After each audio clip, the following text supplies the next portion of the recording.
Alright, people, what's going on? Y'all already know who it is. This your girl, CG-Hiphop. And I'm coming with something a little different. Because a lot of people have been doing, well, I ain't gonna say a lot of people. I sent a couple reviews for Kendrick Lamar's album for To Pimp a Butterfly. Because it magically dropped 12 o'clock last night on iTunes and on Spotify. And from what I've been hearing, it wasn't supposed to drop. He didn't decide to drop it early. I think Interscope did that bullshit. That somebody fucked up and dropped it early. So it's kind of weird. We got it a week early. 2 weeks early. Today's the 16th. It wasn't supposed to come out till the 23rd. So that's like a week early. But it was it's smart, even though I know they're pissed that it leaked. It's very smart that they did it this way. Because even though people were going to illegally download it, they didn't give the hackers a chance to leak it. Because I said before in the video that this shit was going to leak this week. But they jumped the gun and put it out already, which I kind of think was a smart move. And then it adds an extra day to the SoundScan sales too. And this shit probably going to sell. I ain't gonna even front. This shit may sell Drake numbers. It may sell around 500, 600,000 copies in the first week. Cause Twitter was fucking buzzing 2, 3 in the morning, 4 or 5 in the morning, 6 in the morning. Everything trending in America was Kendrick. Just like when Drake dropped his shit. So this may be the second album or mixtape, whatever you want to call it, that goes on iTunes, Spotify, Google Plus, and all the other shit that does those type of numbers. This shit may have already been gold in one day. I ain't gonna even put it past people. I'm not gonna do a review. I will not do a review till probably next week because it's too much shit to digest to do a review in one day. But I'm gonna do an impression. So what I think about the album so far. First off, I think there's like 16 tracks. I talked about the tracks on the last video and what kind of I thought I wanted to hear and what kind of jumped out at me. Some people didn't take King Kunta too lightly. They didn't like it, or they felt like it was way too hyped up. And that I do agree, but it is still, to me, it's a great song. I liked it. It was completely astronomically different from and it was completely different from Black of the Berry. So I didn't know what I was gonna get from this album, but I did think I was gonna get some kind of movement type of music, 70s type of vibe. Cause I told people, yo, that King Kunta sound like a 70s black exploitation movie. And if y'all don't know what that is, that's like Black Caesar. What else is a black exploitation movie? It was in my damn head. Superfly, shit like that.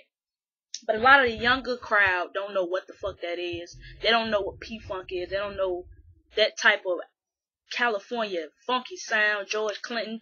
People don't know who that is. I say maybe 16, 17. They don't know who the fuck George Clinton is. Like, they really don't. So it's like, it's a lot of stuff in this album that I just can't digest in one sitting. This is an impression of me listening to it like once or twice.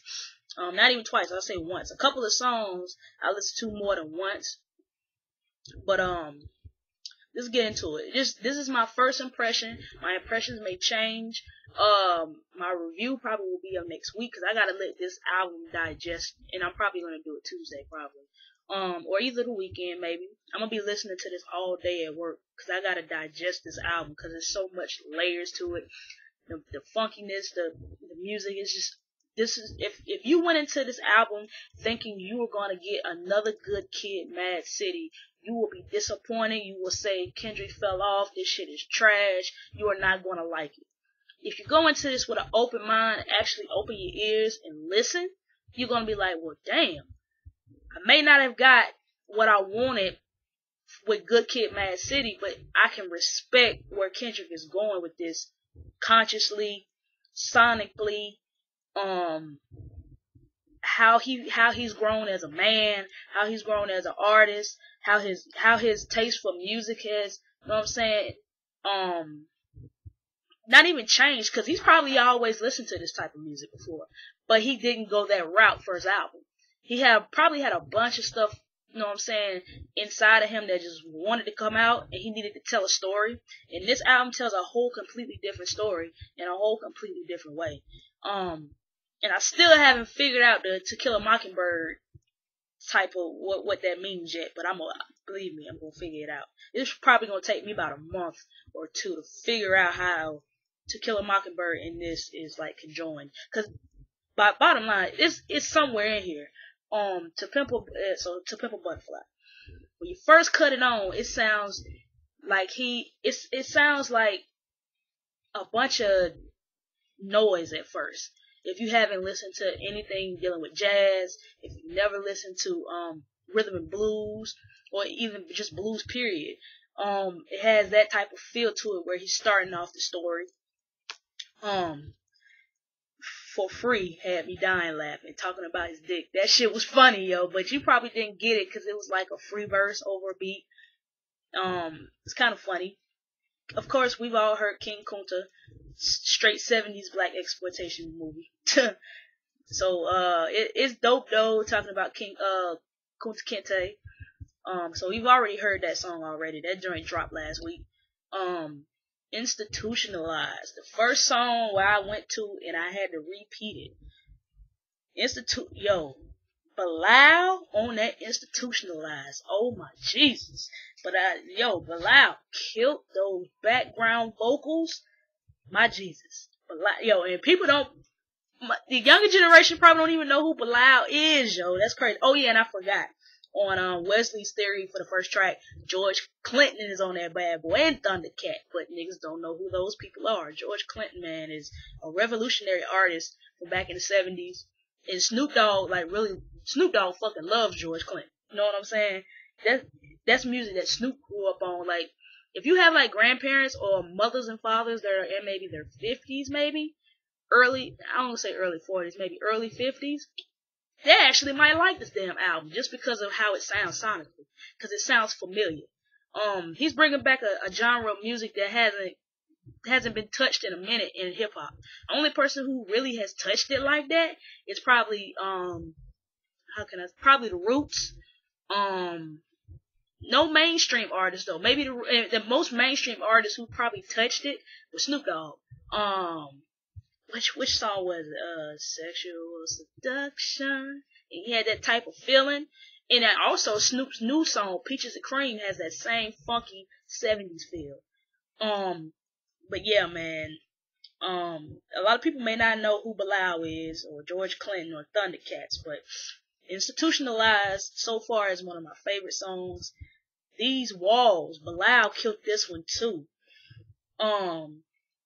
The second half of You is magnificent from what I got from it so far. The second half sounds like Kendrick been drinking and he's drunk as fuck, and he just, when you say you in your feelings when you be drunk and you tell the truth, it's like he been drinking and he just belting out what he feel. You actually had me like, I had to actually pause for a second, and because it kind of gave me some chills a little bit, how the way it sounds, and it was a very emotional song. Alright, I gotta get more into that track. For Sale, the interlude was kind of cool. I gotta get back into that one too. Mama was kind of dope. A lot of people like this one, Hood Politics. This is more the Section 80 Drake. I said Drake. Excuse me. Section 80 Kendrick. Hood Politics is dope. This is that gang shit that he's lived through his whole life, and the politics of it. How much $1 costs? Man, that joint bumps too. I had to replay that one a couple times. Complexion, by far the best feature, because Rhapsody fucking murdered Complexion at the end. Like, she had, I don't know if it was a whole 16 or a little bit more, but the ass end of the song is completely Rhapsody. And a lot of people don't know who Rhapsody is, but Rhapsody is one of the best female rappers to be out this generation. but she doesn't get the respect that she deserves. She's not like a Nicki. She's not, you know what I'm saying? She's nowhere near mainstream at all. But Rhapsody's verse, my Jesus, Rhapsody killed that verse, and she had to kill that verse because when you hop on something like this song called Complexion, you gotta bring it tenfold because of the subject matter on it, talking about the color of your skin, you know what I'm saying? It's about complexion, but it's a lot more to the song than what meets the eye. But Rhapsody had to pull it off because she's really the only, if I'm not mistaken, she's the only rap feature on this album. Of course, we've heard The Blacker the Berry. And then and if you didn't know, this whole album it tells a story and it segments into the next song, so it interlaces, every song interlaces into the next.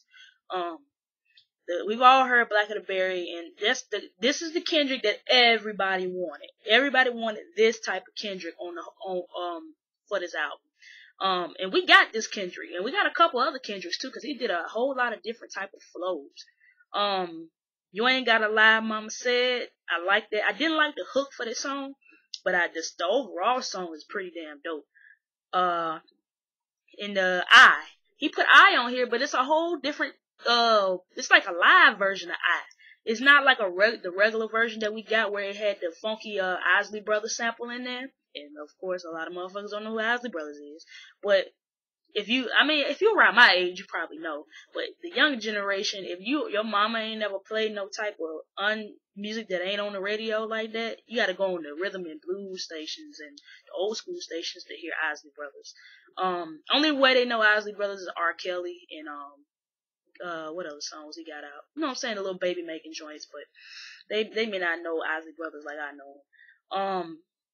But I like this version of I better. For some odd particular reason, I don't know why. Cause I actually liked the first I, but it had to grow on me a little bit. I had to actually listen and see where he was coming from, and now I see how it fits in the album a little bit better. And the most iconic song on here, the song that actually took people back, and it's a 12-minute track, is a song called Mortal Man, in which he's talking. This is an interview nobody's ever heard before. An interview that he did with Tupac. He actually interviewed Tupac, yo. And I really got to get more into that song and actually dissect that song, and even not that song, this whole album. But so far, my first impressions, sonically, this sounds better than Good Kid, Mad City. It's more than just a rap album. Sonically, this reminds me a lot of D'Angelo's album, where it's got a lot of live instrumentation, a lot of background sounds. Sonically, this album sounds better than Good Kid, Mad City. Social content wise, it sounds better than Good Kid, Mad City. Better rap album? I don't know. I don't know yet. Good Kid, Mad City set a precedent. Section 80 was dope. Overly Dedicated kind of reminds me of this a little bit more. A lot more sounds and stuff like that. But it feels like Kendrick has finally learned. Not even learned. It sounds like Kendrick is fighting with himself. It sounds like he's a man that's trying to figure out what the fuck is going on in this world and how does he fit in it. And I wanted to get from this album how he was going to push the culture. And I don't know how he's pushing it yet, but he went completely left field with this album. This is nothing, if you, like I said before, if you fucking love Good Kid, Mad City, and that's your first album hearing him, and you go to this, you're gonna fucking hate this shit. But I love this album, yo. So far, this is like my first impressions from what I've heard so far, but I know there's probably a whole lot more I don't get about this album. I don't get the concept yet. I don't know what I'm saying. This is just going off of me listening to it like once early this morning. But from my first listen, yo, he getting my $15. So I'm about to go on iTunes and get it. I listened to it on Spotify, but I'm finna go buy it off iTunes. Very impressed so far.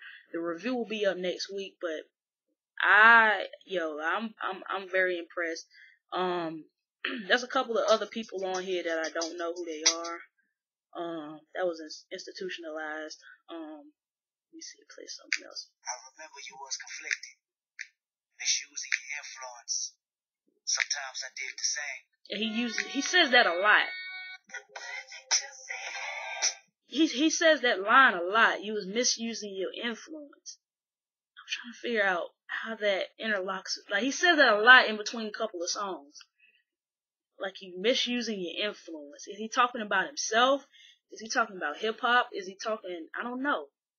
But anyways, I'm about to download his album. I'm gonna go buy his album, but let me know what y'all think, yo. What are your impressions so far of his album? Do you like it? Do you hate it? Do you think he should have did Good Kid, Mad City 2?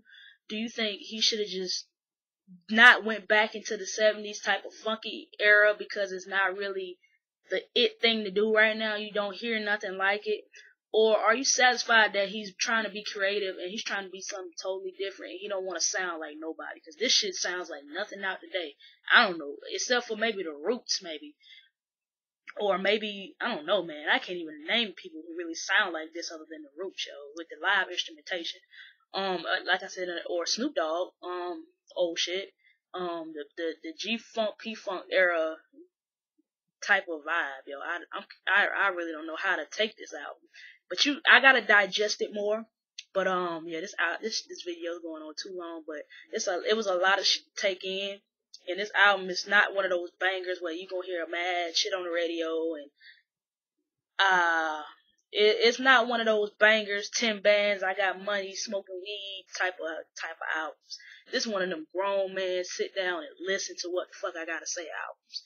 So, anyways, let me know what y'all think. This your girl CG-Hiphop, and I'm out. Pimp a Butterfly is out, came out a week early. They pissed the fuck off, but I'm happy. I'm gonna holler at y'all, yo. Deuces.